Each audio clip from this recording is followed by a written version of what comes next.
In today's video, I'm going to recreate this design that was made in wire netting with this design that's made in floral foam. If it's something that you want to learn, keep watching today's tutorial.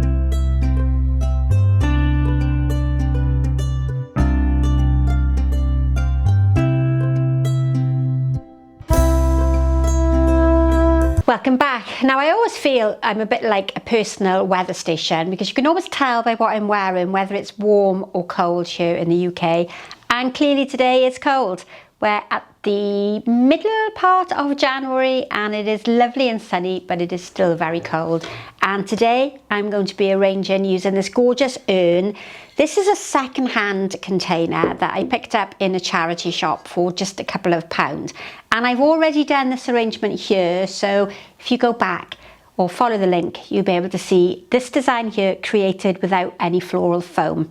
Most of the viewers on this channel, I can tell by the analytics, are arrangers that like to see designs in floral foam. So what I've done is I've taken it apart.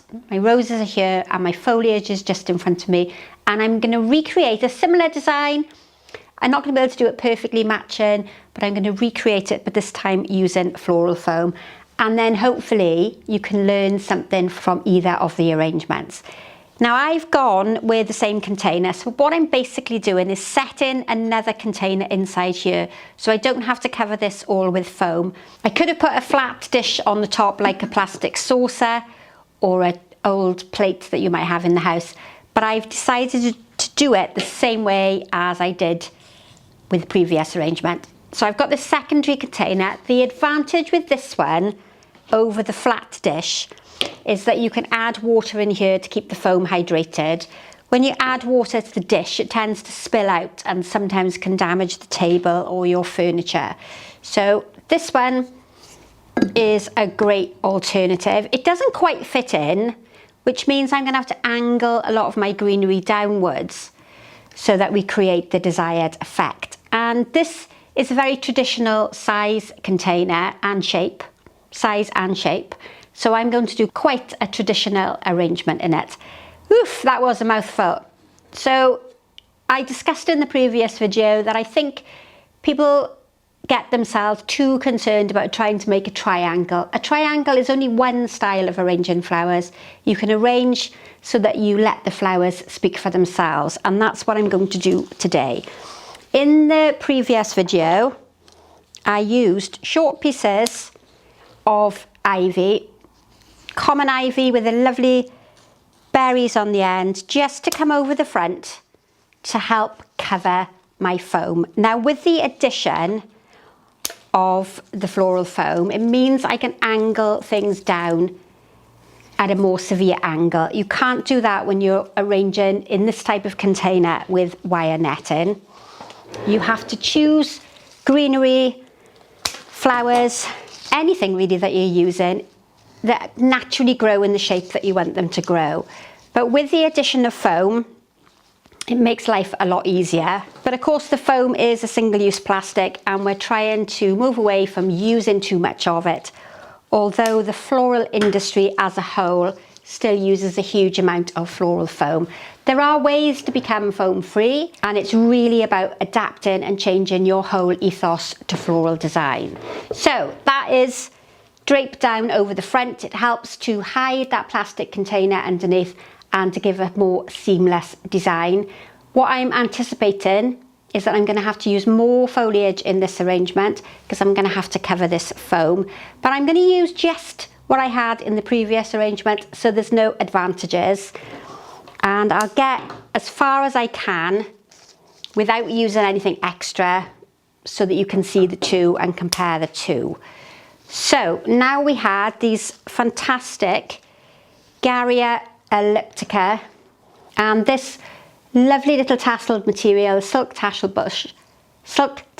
bush is what's used for inspiration for the decor that you sometimes see on fireplaces. And if I can find a photograph, I will share it with you. I'm just doing a clean cut on the end. I don't really want to cut this shorter.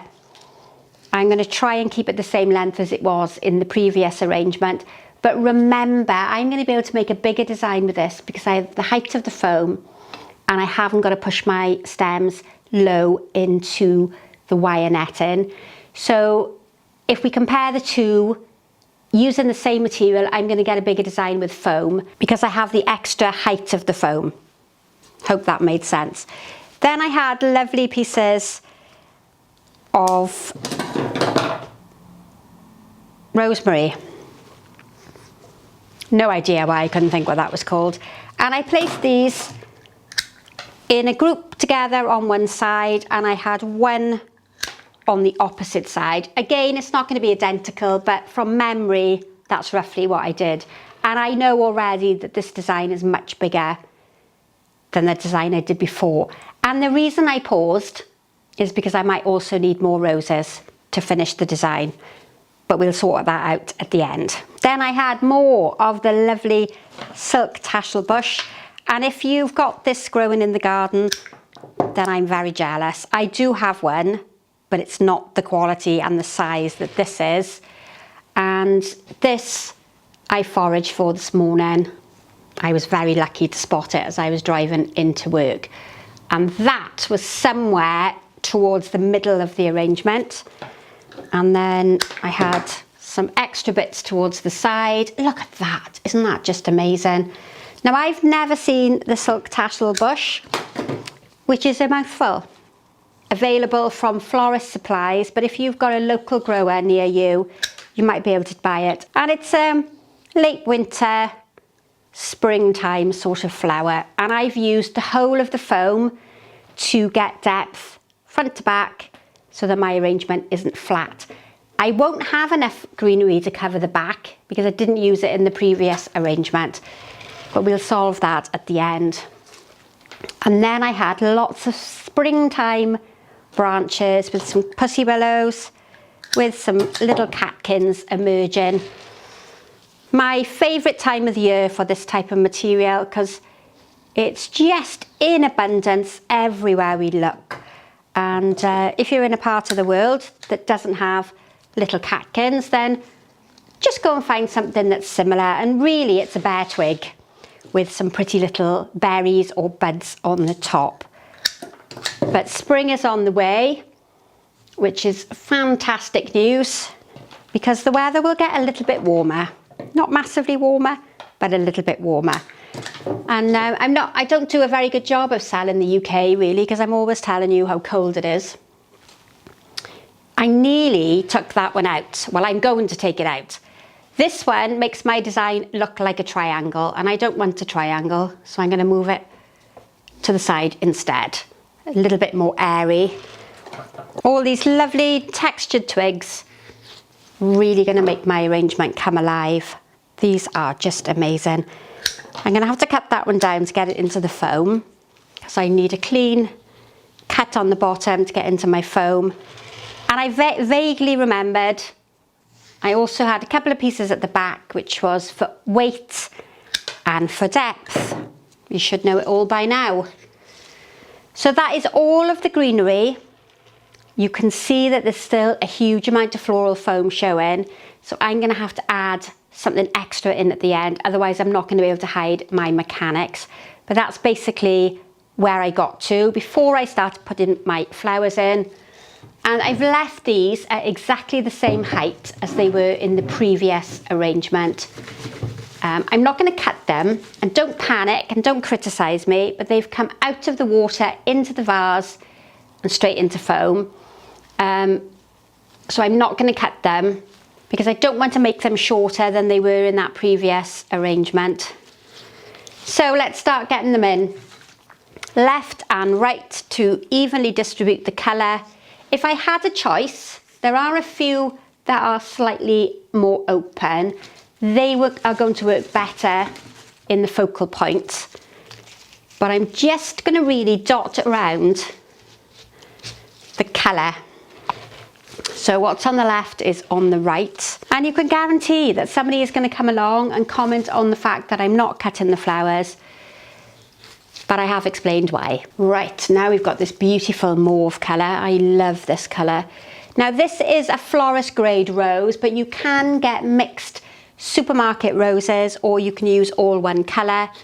I thought this was quite a nice colour to start the new year off with. We've seen lots of Christmassy reds, we've seen lots of whites and green, and I've just snapped that one. So this is going to have to get cut shorter and put towards the front. Right, where are we up to? A little bit more of a tall one, that can go towards the back. And I'm trying not to create that triangle, so I don't want to put one up here in the middle to give me that point in the centre. I'm looking for something that's more organic, much more rustic, something that doesn't have a set pattern. So what I'm just trying to do is evenly spread out the different colours. You can really see how much foam is still visible because I didn't cover it before I started. Now, as somebody who teaches floral design on a regular basis, I would always encourage you to cover your foam first. It's much easier to cover it at the beginning than try now and feed foliage through the middle. So if you're a total beginner and you haven't watched a video before, try and cover your foam before you start.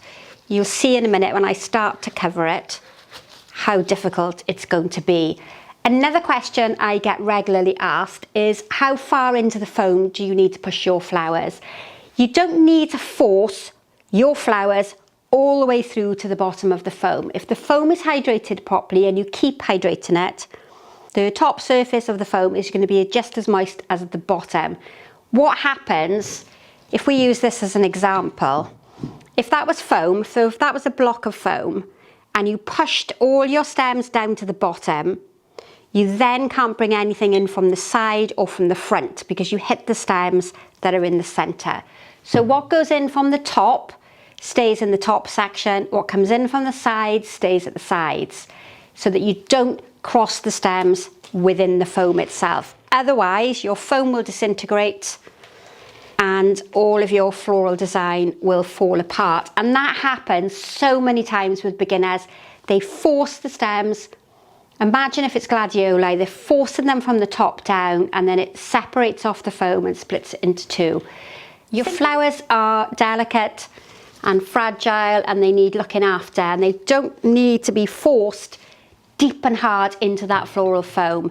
Don't do it because it will really damage your flowers. That one I've cut smaller because I just want to get it closer in nearer the foam. So that's the design, using exactly the same flowers as I did in the previous arrangement. You might not be able to tell from the camera, but it is hollow on the inside. There's no recession, there's no depth. There is absolutely nothing in the middle of that arrangement. And the back is completely bald. If I leave it like this, the water is going to evaporate really quickly away from the foam, and my flowers are going to prematurely age. So now we need to consider covering the foam. So to cover the foam at the front, I've cut myself lots of short pieces of camellia. This is a lovely textured greenery, nice and shiny, a big bold leaf. So the scale is going to work alongside my flowers. I did mention at the beginning that I might add in some extra roses, but I'm going to leave it as it is, and then we can do a comparison with two photographs. So the short pieces of camellia I've already cut in one go, and it's just really to speed the process up rather than you seeing me chop and cut greenery. And that now will give the design some depth, and it will stop it looking so transparent and so see-through. And you can see how sort of difficult it is for me to squeeze all these bits of greenery in amongst the flowers without damaging them. Now what's starting to happen, because I've been adding all of the flowers to the front, and this is a balance issue, this is one of the principles of design, this is actual balance. What's happened, because I haven't taped my container to the main base, is that it's starting to tip forward. Because all the weight is at the front. All of the flowers, the foliage, or the majority of it is at the front. And to rectify that, I now need to bring some heavier material towards the back. If you do church flowers, this is something that you really, really need to consider. Because if you keep adding and adding and adding to the front, your design will completely tip forward and it will fall over. pedestals, large designs, anything that's on a tall, slim vase needs to have the weight brought to the back. And that's what we call one of the elements and principles of design. And if you're not sure about the elements and principles of design, I have a free downloadable document, and you'll find the link to that in the description box. It's a very basic set of instructions explaining all the elements and principles of design. And they are the sort of fundamental guidelines that we use to create all different types of design. And it's really beneficial to get to know them and understand why we use them and how to apply them. And you'll find the link to a free guide. It's definitely free. To that free guide in the description box at the end. And it also shows me, if you do download it, how many people are interested in those types of rules and whether or not you need more information about it. So with the added weight of that greenery at the back, it's now much more stable and balanced. I know it's not going to fall forward, and that's really one of the advantages over using foam, is that you do get a bigger design with the same amount of flowers. So I think that's a fantastic, very traditional design. It reminds me of the Georgian period, especially with those soft pastel colours. Don't forget to subscribe to the channel, hit that notification bell to be told every time I upload a new tutorial. Thank you as ever for watching. I look forward to seeing you in the next tutorial.